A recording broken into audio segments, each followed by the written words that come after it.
Time to wake up and get that energy, y'all. What's going on, guys? Welcome back to ADiktion TV. I hope everybody is having a good day. Happy Michael Myers Monday, you know what I'm saying? We are back with another video. I hope you guys enjoyed my last video, my top 10 horror movies from the early 2000s. And in today's video, we will be talking about my top 10 horror movies from the mid-2000s. This is the second video.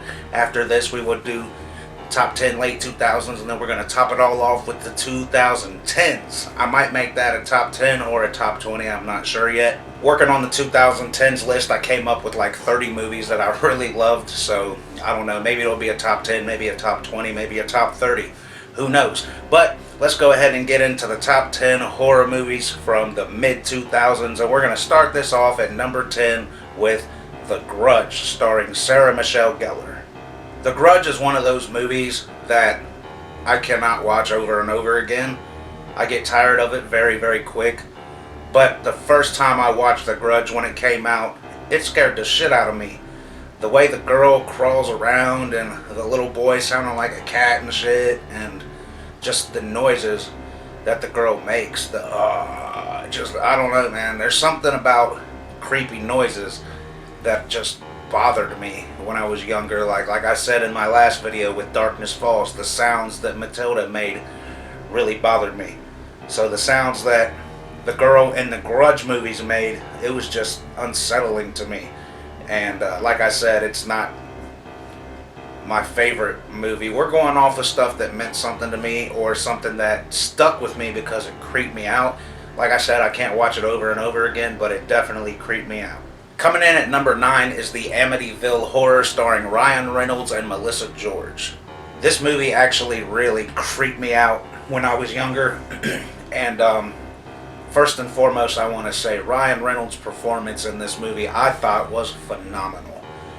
I'm not used to seeing Ryan Reynolds in a very serious role. I'm more used to seeing him in his goofy roles. You know, most of the movies he's in that are comedies, it seems like he's playing the same character in all of these movies. He's playing himself. And when I saw him in the Amityville Horror, I was like, man, this dude's acting chops. Like, I really enjoyed it. Some people really can't stand Ryan Reynolds, but he made this movie for me. And the atmosphere of the Amityville Horror, it was just creepy as hell. And the little girl sticking the babysitter's finger into her bullet hole on her head. I'm gonna have to rewatch that. I haven't watched it in years. I'm definitely gonna have to rewatch that. Coming in at number 8 is Dawn of the Dead, starring Sarah Polley, Ving Rhames, and Mekhi Phifer. As far as remakes go, I think Dawn of the Dead is one of the way better remakes out of most of the remakes we got during the 2000s. Because the 2000s was a year where it seemed like people just couldn't come up with original ideas. Everything was a remake in the 2000s. And I loved how brutal the zombies were in this movie. Like, they were quick, they were stealthy, they were creepy, and the infection, if you got bit, it would turn them like so damn quick.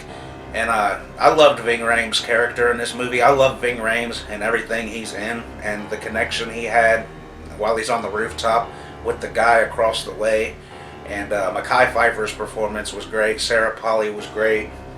The whole mall setting was great. And I love how we get a cameo from Ken Foree, who was in the original Dawn of the Dead. This movie was a little emotional, you know, when Luna, I think her name was Luna, when she gives birth to the little zombie baby. Oh man, it was a little tearjerker right there. But I will never forget the scene where one of the guys and this other girl's having sex in the mall and recording it. I can't forget that scene because I was in the theaters with my aunt, and when it happened, she was like, oh my. So, you know, that shit really made me laugh. So yeah, Dawn of the Dead comes in at number 8. Coming in at number 7 is The Secret Window, starring Johnny Depp. Now, I know a lot of people who absolutely hate this movie, and they like the book a lot better because, you know, it's based off of a Stephen King book. And a lot of people were like, it's just not as good as the book. I personally never read the book, and I actually enjoyed this movie. And it's about an author named Mort Rainey who gets a visit from a guy named Shooter, who blames him for stealing his story, and he wants Mort Rainey to change the ending. And both of them are arguing like, well, my ending was the right one, my ending was better. And then it turns out Johnny Depp has a split personality disorder, so he is Shooter. And it's kind of emotional. His wife cheated on him, moved another man into the house. I really enjoyed Secret Window, though. Like, it's not scary, it's just more like a suspenseful thriller, but I enjoyed it. Coming in at number 6 is Saul, starring Tobin Bell, Danny Glover, Lee Winnell, and Shawnee Smith. Now, I'm not the hugest fan of the Saul franchise, other than the first 2 movies. I absolutely love the first Saul, and I really love Saul 2 when they're in the house. After those 2, I can't get into the movies no more. I absolutely get extremely bored from Saw 3 and up, and it's just like it's repeating itself over and over again. But the first Saw was directed by James Wan, and I absolutely love James Wan's movies and the atmosphere he creates. I thought Danny Glover was great in this movie, and I love the twists and turns that this movie has, like the connection between the Doctor and John Kramer. I just thought the twists were really interesting, and I'd never seen a movie that had traps set up in the movies like Saw did. And we were introduced to Billy the Puppet, which I thought was absolutely creepy back then. And he's on his little tricycle, and a lot of people say Saw's torture porn and it's not a good movie. Well, I like it, you know what I'm saying? So that's why it comes in at number 6. Coming in at number 5 is The Devil's Rejects, starring Sid Haig, Bill Moseley, and Sherry Moon Zombie. Now, you guys know I absolutely can't stand some of the things Rob Zombie did in his Halloween remakes, but I don't think we've ever actually had a video where I sit down and talk about Rob Zombie without talking about Halloween. And I absolutely love Rob Zombie's other movies. I think The Devil's Rejects, in my own personal opinion, is his best movie yet. We'll see what he does with the Munsters. In The Devil's Rejects, the Firefly family is on the run, and they take a family hostage in a hotel called the Geeky Palms Motel, and they're trying to, hide out, and they do awful things to this family that they're holding hostage. And I'm gonna say the best part of this movie is definitely Sid Haig, Captain Spaulding. There's nobody else that could play Captain Spaulding, in my opinion. He is one of the funniest characters I have ever seen in a movie, and his jokes crack me up. And I absolutely love Ken Foree in this movie as the pimp, and as Captain Spaulding's brother. I thought he was funny as hell too, and they're all getting high, and I just love how brutal this movie is, and I thought it was a big step up. It's the sequel to House of a Thousand Corpses, but I thought it was a big step up over House of a Thousand Corpses, so that's why The Devil's Rejects comes in at number 5. Coming in at number 4 is Alien vs. Predator. This is not a very bloody, very gory movie, and I was really confused when it came out. I was like, how the hell are you going to make an Alien vs. Predator movie that's PG-13? But I thought it was actually a pretty good movie. I absolutely love the Predator movies. The video games are fun. I've never really been a huge fan of the Alien movies. I need to go back and watch them all in order. I've seen them in a very strange order.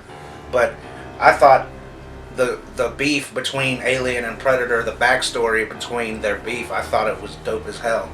And the effects were really good, and I went and saw this movie the day it came out with my buddy Adam.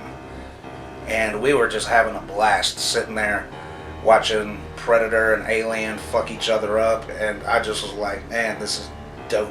And I wish we could have got a little cameo from Dutch, Arnold Schwarzenegger, in that movie.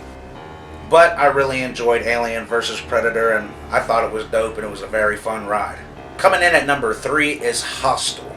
One thing I absolutely loved about Hostel was the way the atmosphere changed, and the way the feeling of the movie changed so quick and so dramatically. Like the beginning of this movie, and people were on a trip. I think they were in Europe. I haven't seen it for a long time, but I think they're backpacking through Europe or something.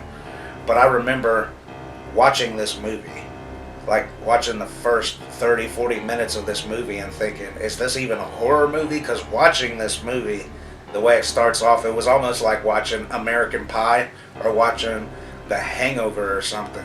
And then it just flips completely. And rich people are paying to torture, murder, and God knows what else they do to these poor people. But that's really what stood out about this movie to me, was how it seemed like a comedy at first, and then it was not funny anymore. It was like, whoa, this movie just took a big turn.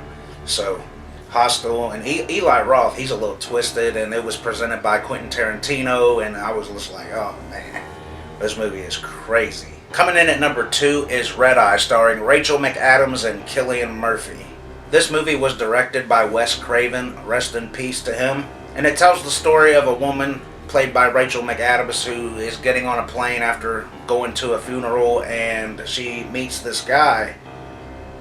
His name's Jack Ripner, I think, and they have a couple drinks at the airport because their flight's delayed, and then they go their separate ways, and they end up sitting next to each other on the plane, and they're like, what the hell? And it turns out it was all set up because Jack...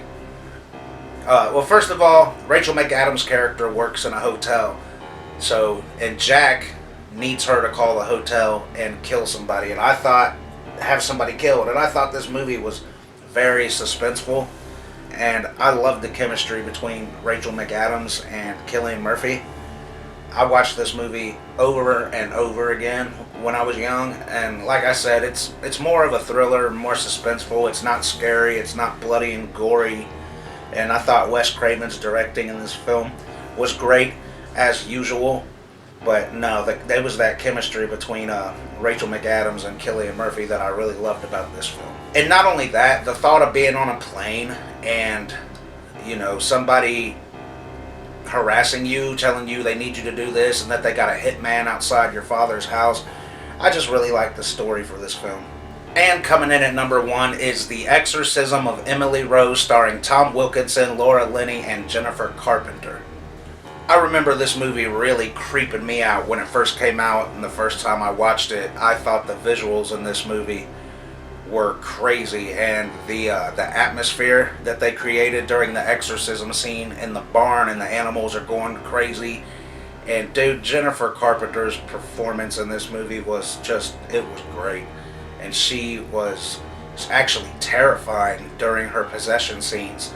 And another thing I really like about The Exorcism of Emily Rose is it's not just a horror movie or a possession movie, it's a court case movie as well.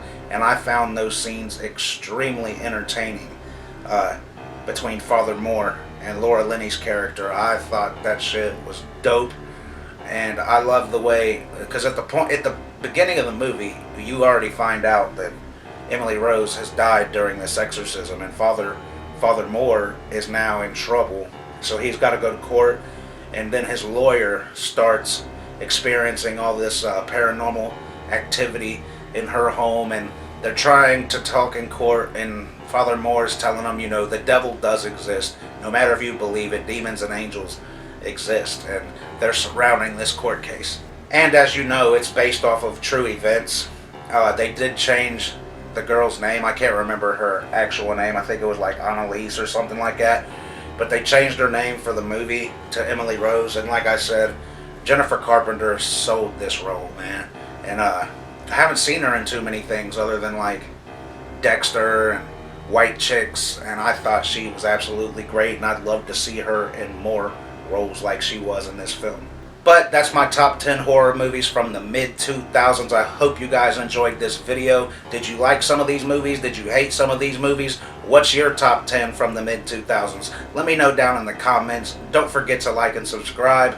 Until next time, guys, I will be coming at you with the third video. It'll be my top 10 horror movies from the late 2000s. So, until next time, guys, and I will see you there.